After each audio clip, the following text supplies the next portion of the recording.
my name's Claire and this is my channel Stitch Hem Sew. Thank you so much for joining me for my video for the sewing challenge Sew April Blouse.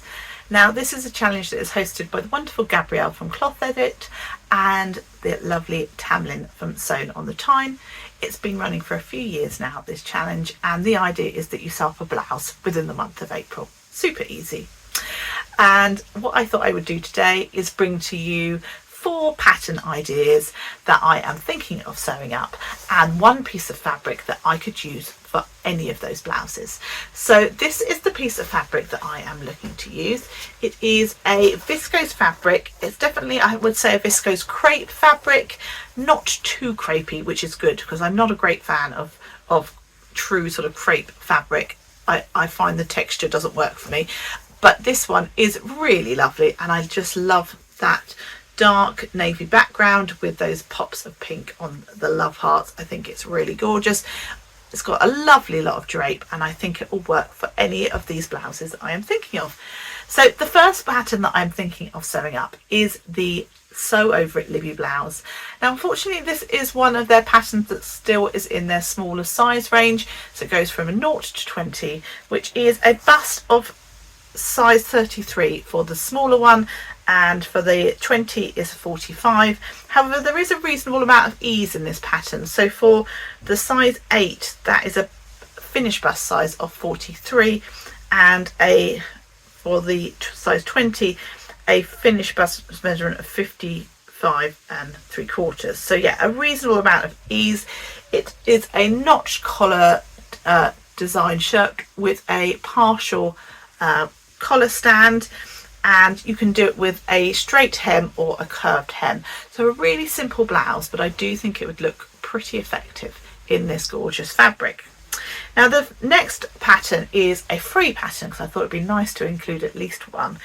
In fact, I think I've got 2, and the first of the free patterns is the Pauline Alice O'Neill blouse. Now this is a square necked blouse with a puff sleeve, and I think this one is gorgeous.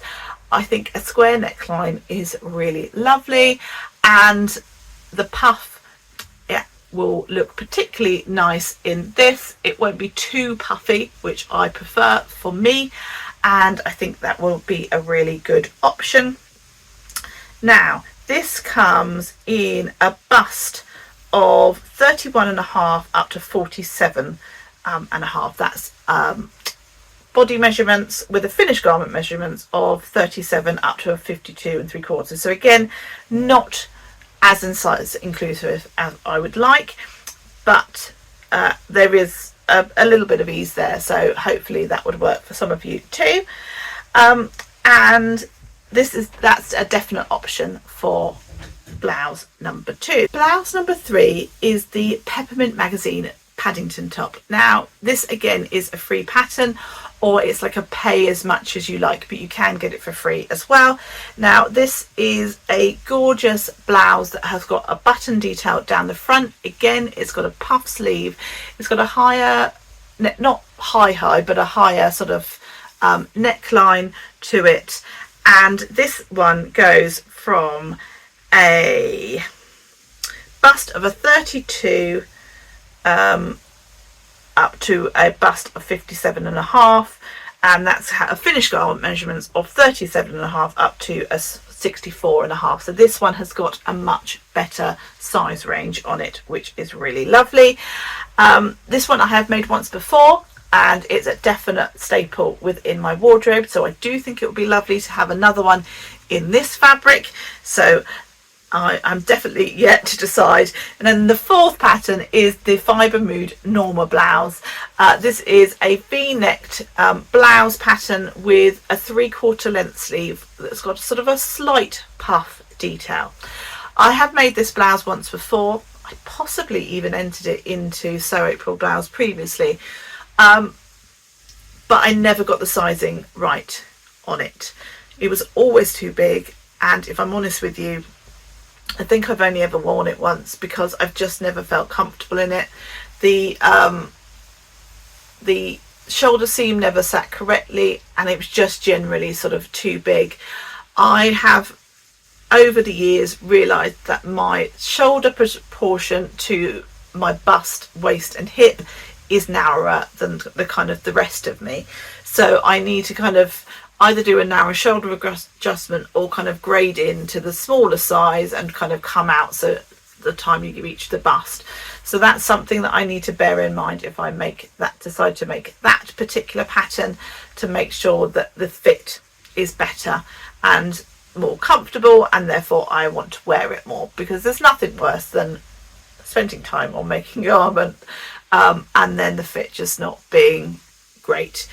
I mean, I'm not massively fussy when it comes to fit. I'm not great at doing toiles. I have done some in the past, but I think I still have the blouse. I probably should get rid of it, but it is still in my wardrobe. So what I will probably do is try that one on, work out what I did before, work out what adjustments I need to do, and then hopefully that one would fit if that's the one that I'm choosing to go for. So as I say, one piece of fabric, 4 possible patterns. I will hop on in a couple of days time after I've decided which one I want to make, and then I will pop on at the end and I will show you my finished make. So I will catch you again really soon. Hello there, it's me. I'm back on a different day to talk about which pattern I think I'm going to sew up. Now, I was very torn between the 4 patterns and I really, if I'm honest with you, I'm only 98% sure that this is the one that I'm going to go for, but I think it's going to be the Libby shirt from Sew Over It. So this, again, just to remind you, this is the fabric and I think that will look really cute. So I will be back in about a week or so, but seconds for you, with my finish make. So wish me luck, and I will be back hopefully very soon. Hello there, so I am back with my finished make. Now, it's taken me a little bit longer than I had planned, but I'm probably a week adrift from where I wanted to be, but for you guys it's okay because it's only been a matter of seconds. Life took over a little bit over the last couple of weeks. My work has been absolutely mental, and that has eaten into my sewing time, and even then when I've had a little bit of time, I've not really had the headspace. I've been a little bit too tired to do sewing. But I have managed to finish my make, and I would like to just chat that through with you for a few minutes.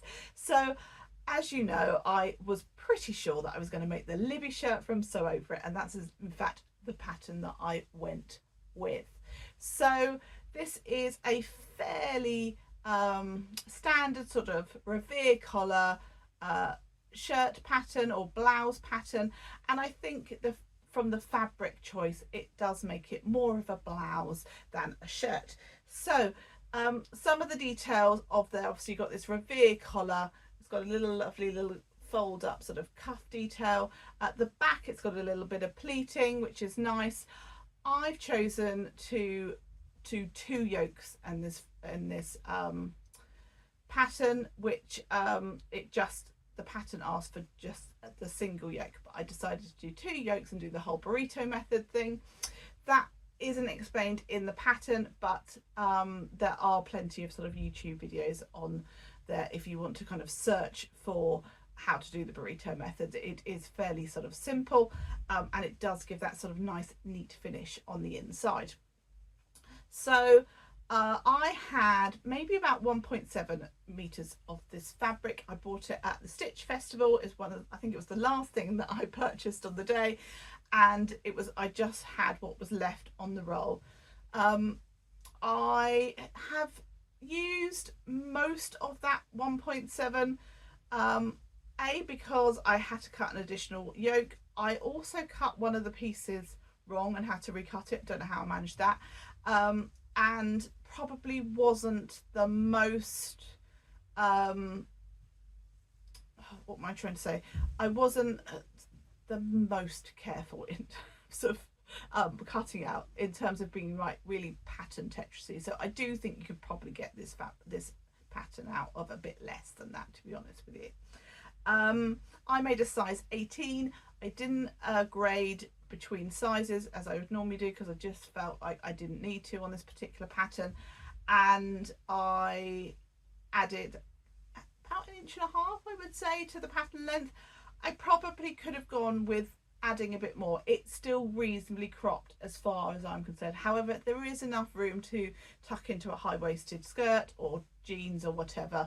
I've got it on today with a high-waisted skirt, and that works quite nicely for me. So yeah, it's got a really nice sort of look to it. I think I could probably do with this, giving this a good firm press at the collar.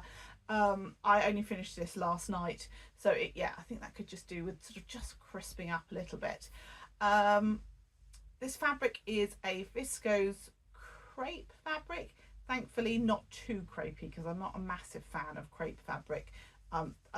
Something about the texture doesn't do it for me, but this is more viscose, I would say, than crepe. So yeah, I think it's really cute. I've gone with just sort of plain navy buttons.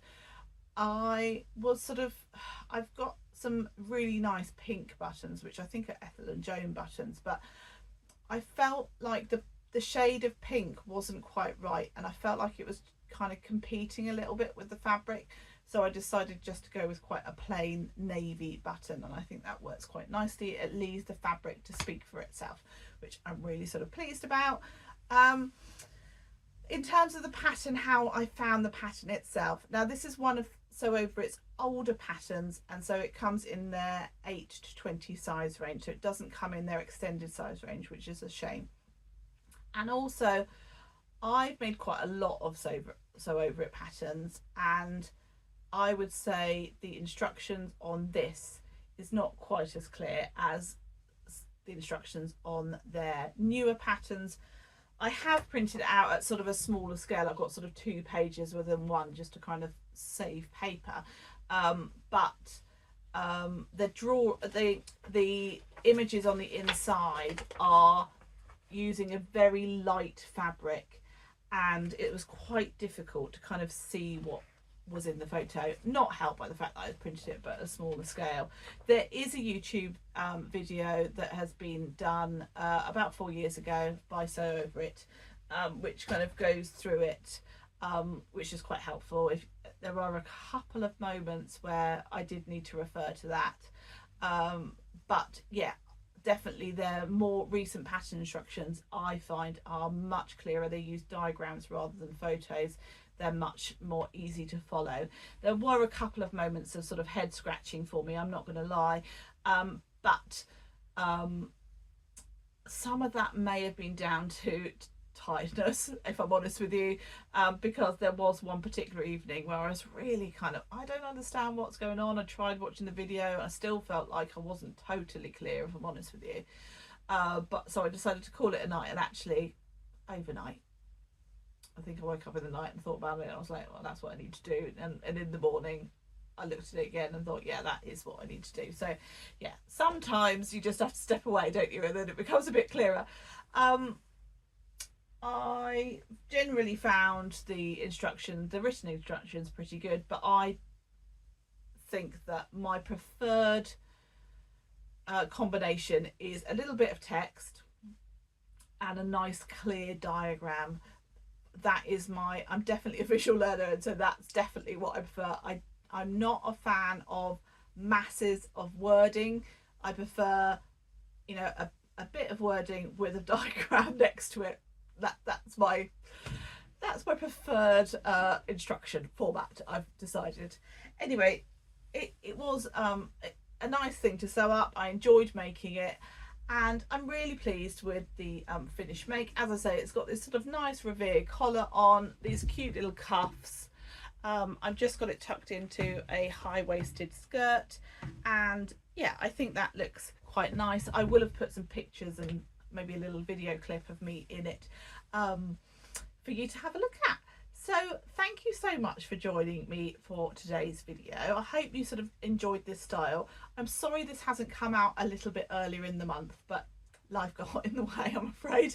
And I just want to say a massive thank you to all the people that have sort of been involved in this vlogging tour, all the other vloggers, the sponsors of prizes, and of course our wonderful hosts, which are Tamlyn and Gabrielle, and of course to you guys for watching. So thank you so much for stopping by. If you've got this far in the video, thank you. I really appreciate it. If you wouldn't mind, give me a little thumbs up, perhaps put a comment in the comments box about what you've made for this lovely sewing challenge, and whether you like mine. And if you haven't subscribed, it would be amazing if you could hit that subscribe button, and I will catch you guys in the next video. Thanks ever so much for watching. Take care. Happy sewing. Bye bye.